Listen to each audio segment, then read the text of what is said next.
Hello guys, in this knowledge module we will learn about the market valuation ratios. We also call them investor ratios. So these ratios are important for the investors to know the overall sentiment of the market participants, stock market participants, about the company stock. We have these learning objectives to learn. We have the learning objective to learn about these ratios: the earnings per share, dividend payout ratio, dividend yield, earning yield, price earning ratio, book value per common share, and price to book value ratio. We'll also try to find the expected price of a stock using the price ratio analysis. So we have different ratios which are covered under the ratio analysis under the bigger umbrella of the ratio analysis, and the market valuation ratio is one of them. So we will start with the concept that what is the main aim of an organization. So the goal of an organization is to maximize the value of its common shareholders, and in doing so we have to align the interest of the management with the shareholders' interest, because the company is under the control of the management, and the management can work for their own benefit. For example, lavish lifestyle, nice offices, but that is actually at the cost of the shareholder. So usually many companies, they basically align or resolve the conflict between the management and the shareholder by giving them the incentives to the management, so that once the share prices increases, that also give the benefit to the management. For example, they give them the stock options, and their compensation plan is basically based on the stocks. So they give the stocks to the management. So it means that if the share prices will go up, then management is also benefited by the high share prices. And obviously the share prices can only be high if the operations of the company will be run in a very effective and efficient way. So manager also, along with the other stakeholders, it's not only the investors who wants to know that what is actually the value of the common share, fair value of the common share, and they have a lot of information about their own company. And this is important for them, because if they feel that the company, the shares are overvalued in the stock market, they can sell more shares in the stock market, and if they are undervalued, they can buy back those shares. So they are also interested to know about that what is the intrinsic or fair value of the company stock, and they can also use these shares which the investors use to find the value of the share prices of a company. Now the investor ratios, this is not inventor ratio, this is investors ratios. So these investors ratios, or the market valuation ratios, they actually establish the relationship between the company's share price to different accounting based performance measures. For example, we will learn about that how the accounting based measure, the numbers, the measures which are calculated using the accounting information, they are related to the prices in these valuation ratios. So the data in this, for the purpose of this knowledge module, I'm using the Lululemon's data, and I'm using the data from the Lululemon's 2000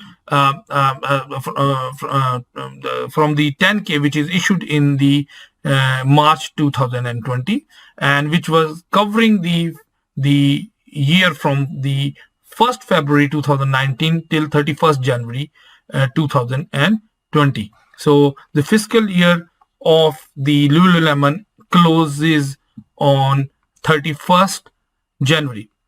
Now assume that, being an analyst, as soon as these statement came, I know that this might be anytime when you are watching this video. When I'm making it, it's 30th of November, and so and this is 30th of November 2020. But assume that as soon as they were available on the SEC's EDGAR system, Security and Exchange Commission's website, in other words, you got hold of this data and start analyzing the market valuations. So this assumption you have to make.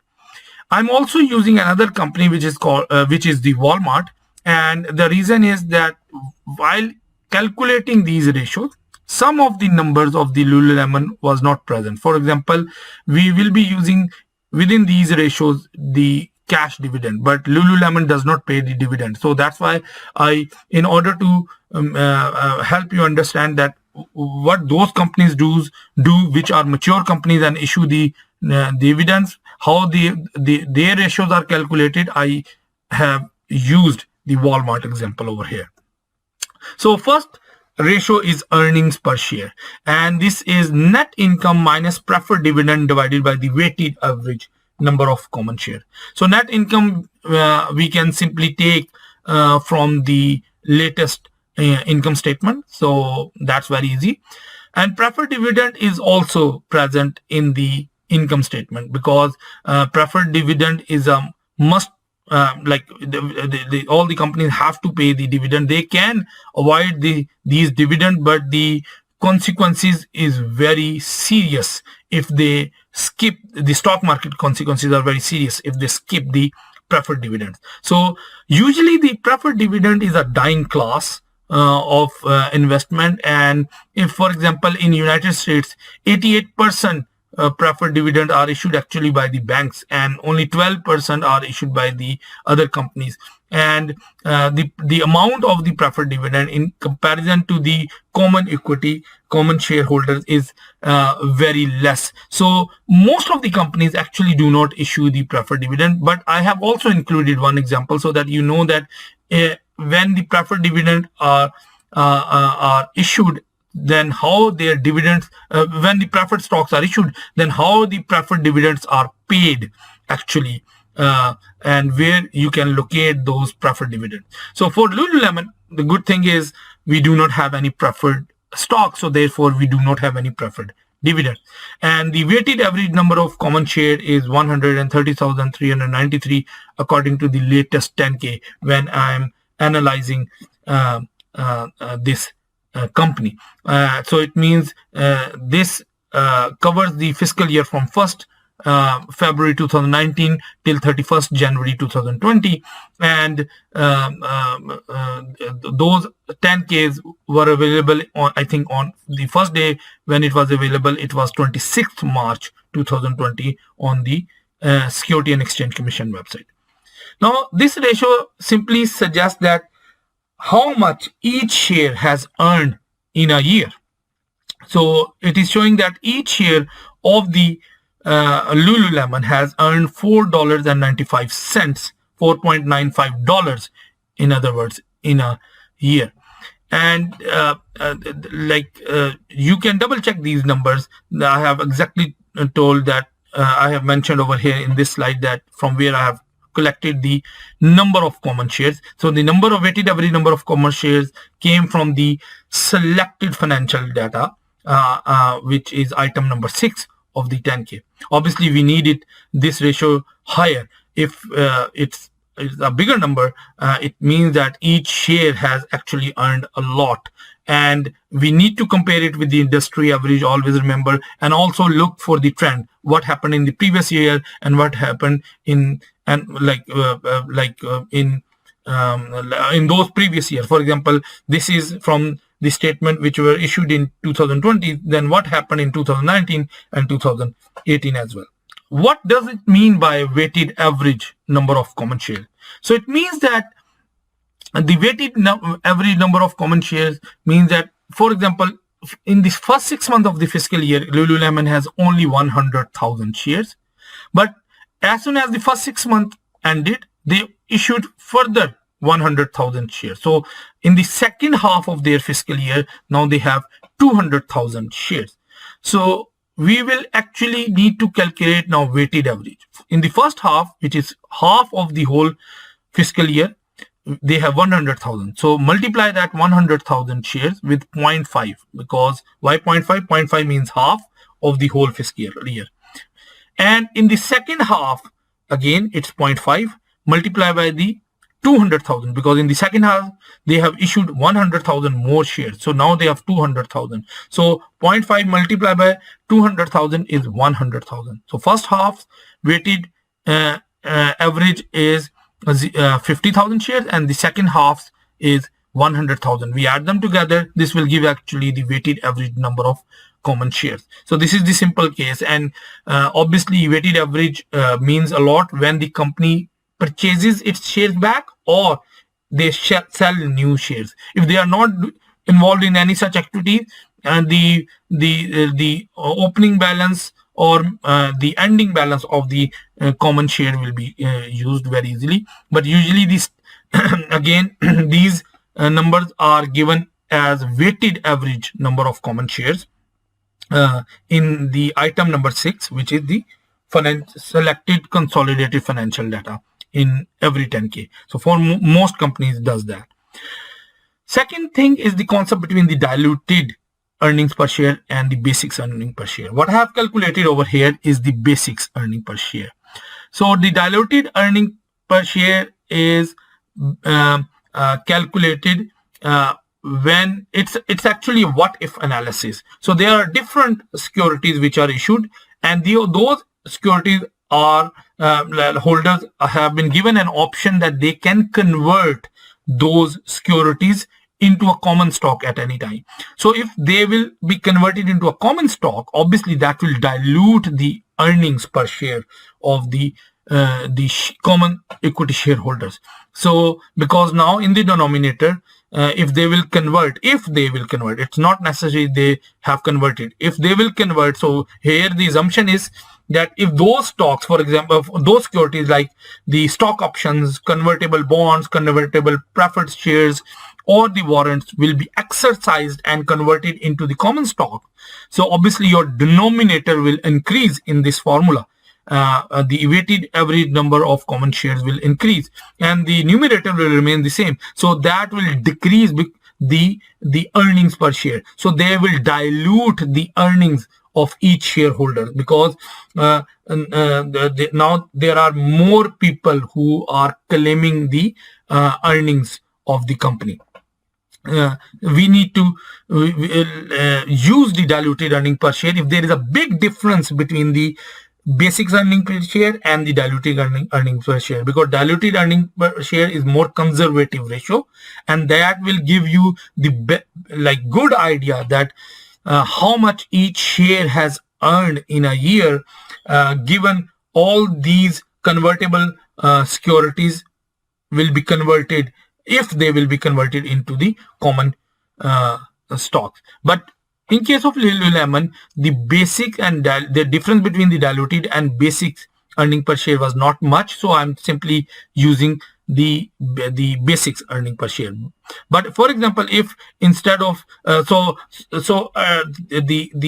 diluted earning per share is actually 4.93, which is very close to 4.95, very close to the basics earning per share. But if it would have been say 4.85, right, so there is a 10-cent difference, I would actually go and consider the diluted earning per share.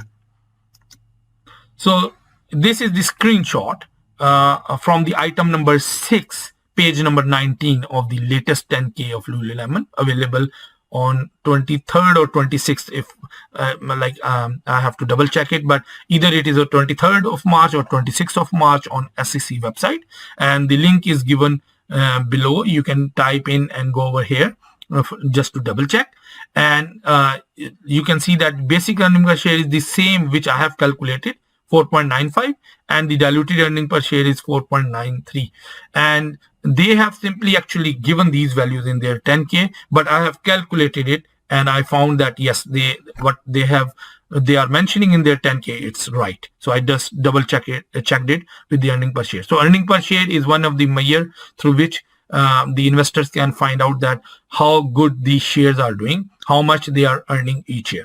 each year.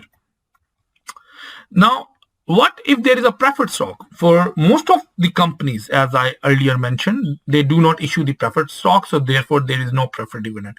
But there is a company which is called the Southern California. This is not Edison. This is Edison. So Southern California Edison, and they have issued the preferred stock, and on their page number 50, 10K, again, you can go on this link and double check it. Again, this is not Edison, this is Edison, Southern California Edison. So page number 50, if you'll go, you will find from their income statement that preferred and preferred stock dividends are issued. So if you want to see the preferred stock, if say somehow you are calculating, you are analyzing a company which has issued the preferred stock, the preferred dividend definitely will be in the consolidated income statement.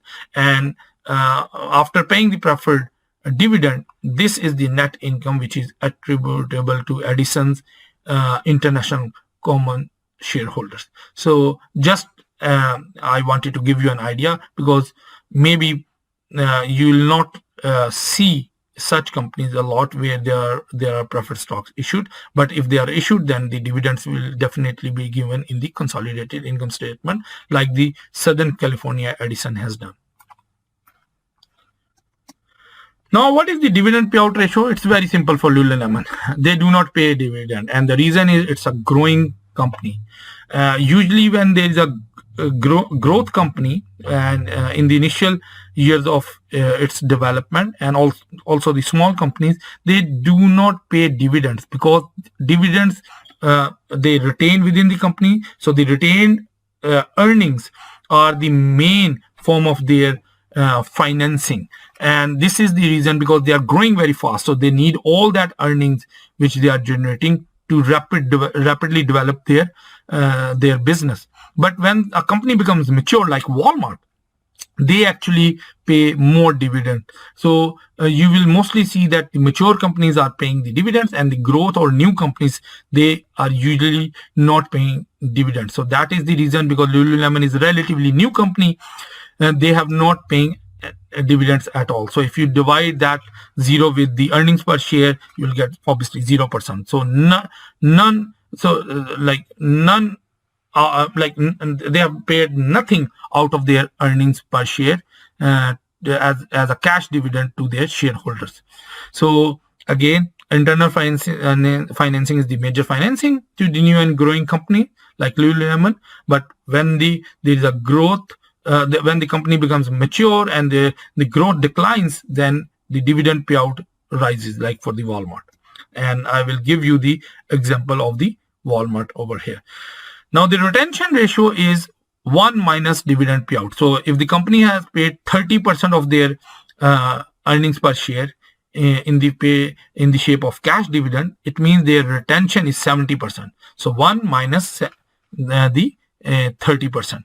In this case, obviously, the Lululemon is retaining everything, so 100% is retained within the company. Now, let's go with the Walmart, and why I discussed Walmart over here, in order to talk about the dividend payout ratio with the dividends. In the case of Lululemon, there was 0 dividend. So this is from the latest 10K of the Walmart, and you can see that the dividend is given as 2.12 for the fiscal year ended on 31st January 2020, and the earnings per share, this diluted net income per common share attributable to Walmart, is actually another way of saying earnings per share. It's 5.19. So we can find out the dividend payout ratio 2.12 divided by 5.19, which is 40.85%. And this is what I was mentioning on the previous slide. When the company becomes mature and they are in the they have already developed, they have less opportunity of growth, and what earnings they are generating, they start paying majority of their earning and distributing among the shareholders. So out of every $100 which the company is basically generating in the shape of net income, like almost $41 they are distributing between to the shareholders. So 40.85% is the dividend payout ratio, and what they are retaining within the firm out of every out of the total dollars each share is generating, they are actually keeping 59.15%. So 100% minus 40.85%. So if you want to check these numbers, you can go over here in this link and double check it. And this is, let me see, on page number 50 of the Walmart's 10K. So just I'm giving the source, the references over here so that you can double check it later on.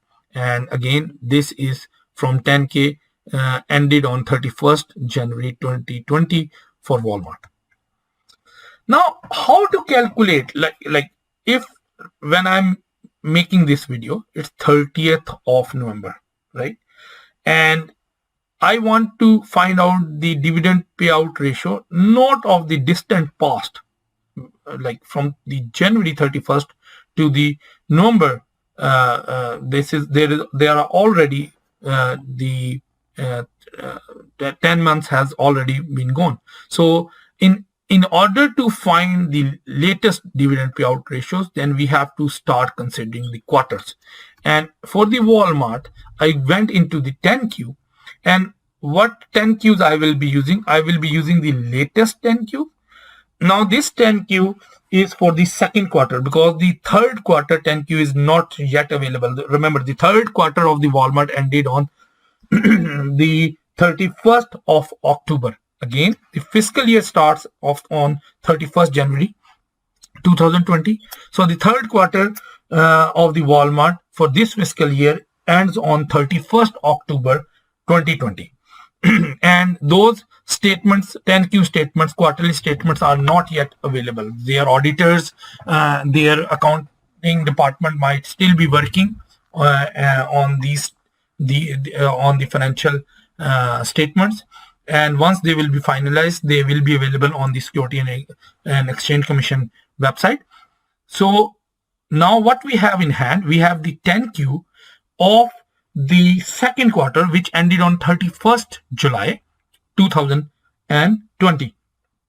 And those statements were available after a month. So 2nd September. It means that maybe this week, like first week of the December 2020, the third quarter statements will be available. Actually, I waited for that.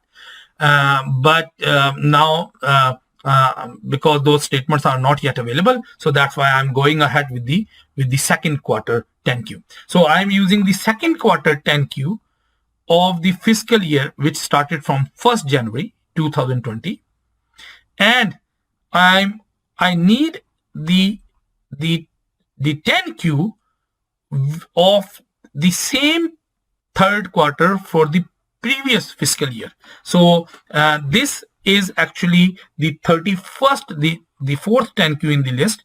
This is actually the 31st October. Remember, when I'm searching it, it's actually the November 30th. So this fourth over here, this one, this 10Q is the second quarter 10Q of 2009. And why I'm doing it, I will tell you on the next slide. And I am now I need a different year, which is different from the fiscal year of the Walmart. So this year is actually now starting from the 1st August 2018 to the 31st July 2020. And so it means that I can divide this whole year, for which I'm trying to calculate the dividend and EPS, in two phases. So 1st August 2019 till 31st January 2020, and then from 1st February 2020 till 31st July 2020, right? So this, you can see that I have separated this whole year into two different in two halves, and this is not resembling the fiscal year of the Walmart. Now, why I'm doing it? I want to find the latest dividend payout ratio, right? Now, on page number 3, 6-month earnings per shares are given. Remember, the from the 1st February, so the second quarter statement of the Walmart issued on which was covering from 1st February 2020 to 31st July 2020. They were issued on 2nd September on the SEC website. That is not only showing the quarter statement, they actually also showing the whole 6 months. And why they are showing the whole 6 months? Because that's a new fiscal year, and 6 months have been passed since the last 10K came. So the last 10K came on 31st 10K covers 31st January, and after that it's 1st February till 31st July. So their performance is given on the last quarter. Even the name is quarter, they do not also give the financial statement of the quarter, but they also give for the whole 6 months, which is in the new fiscal year. So on the new fiscal year, I found on page number 3, 6 month EPS 3.67. Let me show you the Walmart statement over here so that it will be much clear to you. WMT Walmart 10Q. I'm going into the latest 10Q. Again, it issued on 2nd September 2020, but it covers the not only the last quarter, but also what happened in the last 6 months. Remember why it's 6 months? Because it's covering the time period from 1st February 2020 till the 1st July 2020. So if I'll go into the documents over here, and on page number 3, you can see here you go 3.67. I'm using I could go with the basic. There is not much difference, remember, but it's better to use the diluted. If you want to develop a practice, then keep using the diluted net earnings per share attributable to Walmart. So I'm using the 3.67. So this is the number which I'm getting, right? So that is actually the 3.67. Now I'm also needing in order to complete the whole year, which starts from the 1st August 2019 to 31st July 2020. Again, why I am not including the August, September, October? Because those statements are not yet available. If those would have been available, I might have considered actually the 1st of November till the 30th or 31st of October. That would be an ideal time. I waited, but those statements are not yet there. So now in that case, what I need, I actually need the 10Q of the same time period which I am considering right now. And why I am doing so? Because once I'll get that from the overall 10K EPS, I will subtract the EPS of that time period, which is covering the 1st of February 2019 till 31st of July 2019. So in the 10K, which is the annual statement, from the 1st of February 2019 till the 31st of January 2020, I'll get the whole EPS for the whole year, right? If I want to find the EPS from the 1st of August 2019 till 31st of August 2020 of Walmart, all I need to do is to subtract from the annual EPS the EPS of 1st of February 2019 to the 31st of July 2019, right? So for the 1st of August 2019 to 31st of January 2020 EPS, we need first 6-month number of fiscal year starting in 2019 and then subtract it from the 10K EPS ending on 31st January 2020, because the later 6 month EPS is not directly given. This is the reason. So we know 10K EPS, how we can do it. Everyone, many people actually, or students or analysts are actually already using the 10K statements. But if we need any EPS of a period which is not directly given, then whatever is the data available to us, we need to utilize that to find the earnings per share of that period which is not directly given on the website. So EPS for the fiscal year ending on 31st January 2020 is 5.19. Okay, again let's go and check that.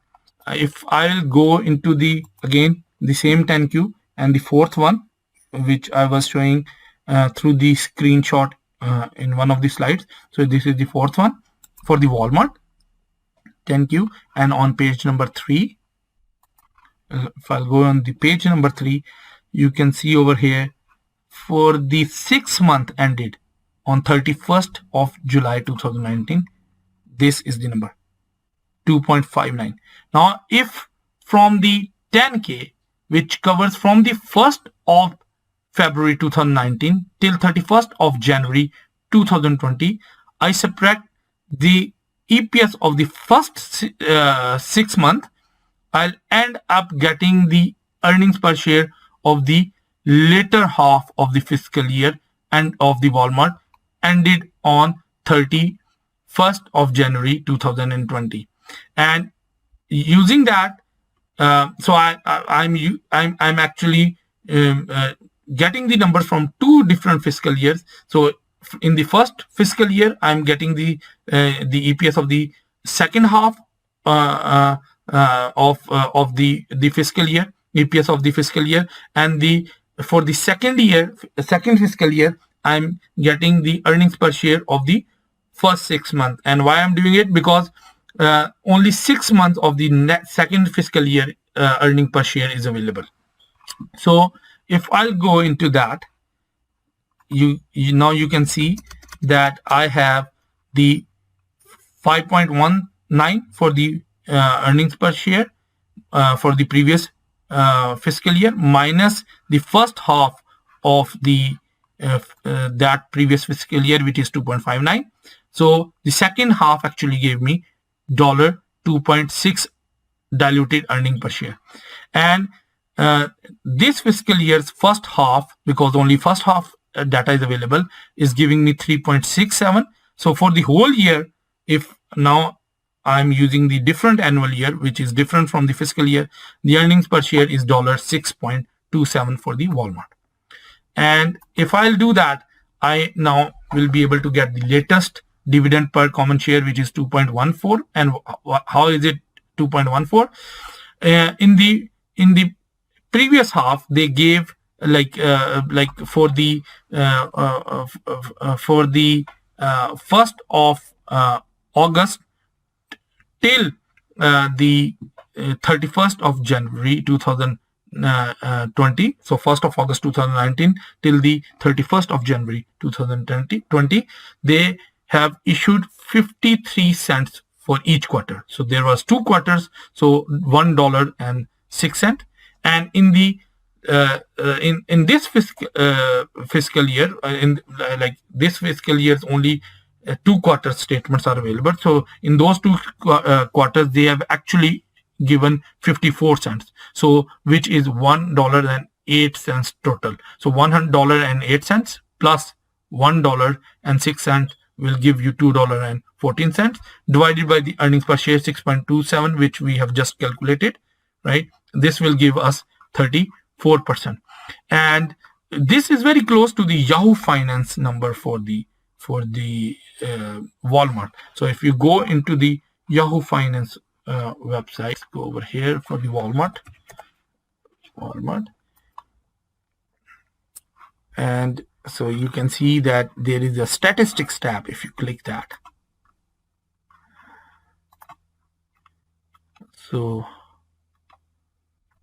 on the bottom over here, this is 31.02. We are very relatively close, which is 34%. Remember, they are getting the data from proprietary data from the Morningstar. If you see 4 over here, so Morningstar has given that data, and you need to pay for that. Either you can obviously use that, but at least now you know that how these are calculated. Maybe they are also considering the third quarter of this fiscal year for the Walmart, but we have done the calculation only based on the 2 quarters. By the way, the third quarter's earnings have also announced on the 25th of August for the Walmart, but we actually have used the earnings only up till the second quarter of the Walmart of this fiscal year.